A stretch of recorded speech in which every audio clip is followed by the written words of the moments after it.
네, 퇴직연금 가입자들의 수익률을 높여주기 위한 이른바 디폴트 옵션이 국회 본회의 통과를 앞두고 있습니다. 증권부 정의영 기자와 알아보겠습니다.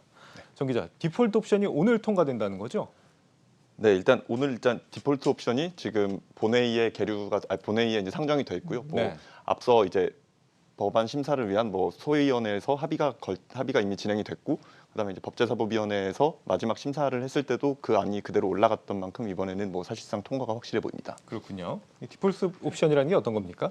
네, 일단 퇴직연금은 DB형과 DC형 이렇게 크게 두 가지로 나눌 수 있는데요. 디폴트 옵션은 DC형 퇴직연금 가입자가 이제 스스로 운용 지시를 직접 하지 않더라도 자동으로 미리 정해진 방식에 따라서 운용되도록 하는 제도입니다. 아까 말씀드렸던 것처럼 조금 전 오후 2시부터 시작된 국회 본회의에서 이 같은 내용이 담긴 근로자 퇴직급여 보장법 개정안이 상정돼서 지금 통과를 앞두고 있는데요. 네. 이미 지난 19대와 20대 국회에서도 발의된 적이 있었지만 다른 법안들에 밀려서 소위조차 통과되지 못한 바 있습니다. 하지만 수년째 저조한 퇴직연금 수익률에 대한 지적이 이어지면서 올해 제도 개선에 대해서 여야의 공감대가 형성되면서 이번에는 통과가 확실시되고 있는 건데요. 오늘 본회의를 통과하면 시행령 마련 등의 절차를 거쳐서 내년 7월부터 본격적으로 시행될 예정입니다. 근데 본회의가 2시 시작되는데 아직도 좀 심사가 전인가 보네요. 네, 이제 오늘 심사 안건이 총 110 몇 가지가 되는데 그중에 100번째 가깝게 순서가 배정이 돼 있어가지고 순서가 뒤쪽이군요. 네, 아마 오늘 늦은 밤 정도에는 통과가 되지 않을까 보고 있습니다. 이 퇴직연금 수익률이 지금 전체적으로 얼마 정도나 안 좋은 겁니까? 네, 일단 지난해 말 기준으로 DC형 퇴직연금이 이제 디폴트 옵션 도입 대상이니까요. 네. DC형 퇴직연금을 기준으로 봤을 때 연간 수익률이 3.47%였습니다. 우리 국민들의 대표적인 노후 대비 수단인 국민연금의 수익률이 10%대에 달하는 것과 비교해보면은 한참 못 미치는 수준인데요. 네. 수익률이 이렇게 저조하게 나타나는 이유로는 투자자들이 별도로 운용 지시를 하지 않으면서 원리금 보장형 상품에 이제 적금이나 예금과 같은 원리금 보장형 상품들이 대부분으로 운용되고 있기 때문인데요. 작년 말 기준으로 전체 DC형 퇴직연금의 83%가 원리금 보장형으로 운용되고 있는 실정입니다. 그러니까 앞으로 퇴직연금에 이 원리금 보장형이 아닌 다른 운용 방식들이 다양하게 활용될 수 있게 좀 바꾼다 이런 취지로 디폴트 옵션이 도입되는 거라고 할 수 있겠는데 이 사전 지정을 통해서 할 수 있는 방식들 어떤 게 있습니까?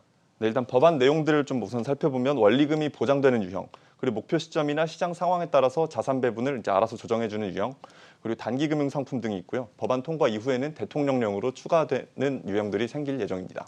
이 퇴직연금 수익률이 저조한 이유가 대부분 이제 원리금 보장형으로 운영되고 있다라고 지금 정 기자가 얘기를 했는데 그런데 이번 이 디폴트 옵션에 원리금 보장형이 또 다시 들어가 있는데 왜 그런 겁니까 이건?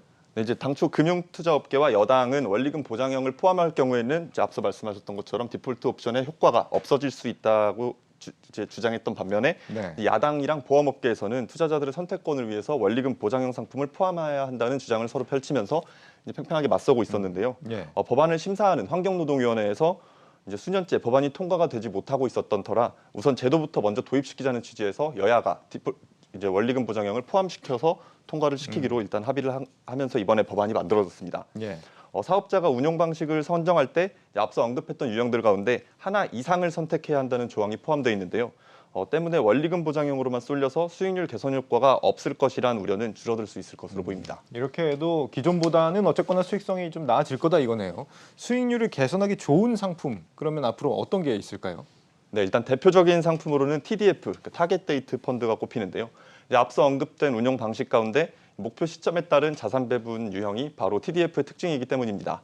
은퇴 예상 시점을 타겟 데이트, 그러니까 목표 시점으로 잡고 위험 자산과 안전 자산의 비중을 운용사가 알아서 조절해주는 상품이라는 겁니다. 예. 실제 운용 성과 역시 최근 1년 새 9.24%의 수익률을 기록하고 있고 기간을 2년, 3년까지 넓혀보더라도 20%, 30%대로 견조한 수익률을 계속 유지하고 있습니다. 디폴트 옵션이 아직 도입되지도 않았잖아요. 그런데도 TDF를 통한 노후 대비 수요는 이미 폭발적으로 증가하고 있었는데요. 예. TDF로 매달 꾸준히 자금이 유입되면서 올해에만 유입된 투자금이 3조 3천억 원에 달합니다. 디폴트 옵션이 도입된 이후에는 더 폭발적인 수요가 예상되는 만큼 자산운용사들 간의 치열한 고객 유치 경쟁도 예상되고 있는데요.